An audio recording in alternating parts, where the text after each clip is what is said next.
ಪ್ರಧಾನಿ ನರೇಂದ್ರ ಮೋದಿಯವರ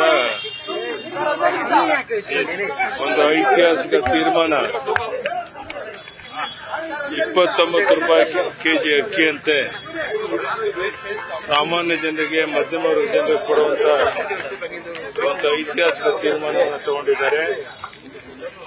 ಇದು ಸಾಮಾನ್ಯ ಜನರು ಗೌರವದಿಂದ ಬದುಕಕ್ಕೆ ಹೆಚ್ಚು ಅನುಕೂಲ ಆಗುತ್ತೆ. ಅದಕ್ಕಾಗಿ ಪ್ರಧಾನಿ ನರೇಂದ್ರ ಮೋದಿ ಅವರಿಗೆ ನನ್ನ ಅಭಿನಂದನೆಯನ್ನ ಸಲ್ಲಿಸ್ತೇನೆ.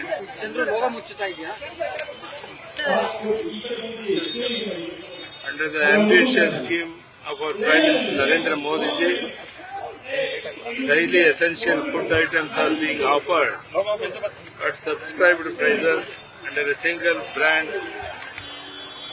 in integrated India. So far, under the Bharat brand, central government distributing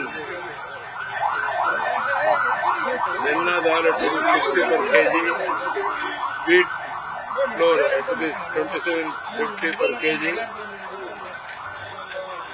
and moong dal per kg at ₹93. As part of the continuation of this scheme, from today, rice will be sold at ₹29 per kg.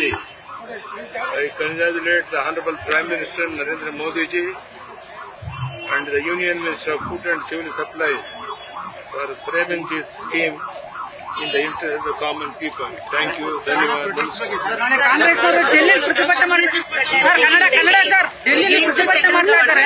ಡೆಲ್ಲಿಯಲ್ಲಿ ರಾಜ್ಯ ಸರ್ಕಾರದವರು ಪ್ರತಿಭಟನೆ ಮಾಡ್ತಾ ಇದ್ದಾರೆ. ಏನಕ್ಕಾಗಿ ಪ್ರತಿಭಟನೆ ಮಾಡ್ತಾರೆ ಕೇಂದ್ರ ಸರ್ಕಾರದಿಂದ ಗೊತ್ತಿಲ್ಲ. ಇವತ್ತು ಕೇಂದ್ರ ಸರ್ಕಾರ ಮೋದಿ ಸರ್ಕಾರ ಇಷ್ಟು ಒಳ್ಳೆ ಕೆಲಸ ಮಾಡ್ತಿರ್ಬೇಕಾದ್ರೆ ಇವತ್ತು ಅಲ್ಲಿ ಹೋಗಿ ರಾಜಕೀಯ ದೊಂಬರಾಟ ಮಾಡುವಂತ ಕೆಲಸವನ್ನು ಕಾಂಗ್ರೆಸ್ ಮಾಡ್ತಾ ಇದೆ. ಕವಡೆ ಕಾಸಿನ ಕಿಮ್ಮತ್ತಿಲ್ಲ. ಅದನ್ನು ನಾನು ಖಂಡಿಸ್ತೇನೆ. ಧನ್ಯವಾದ.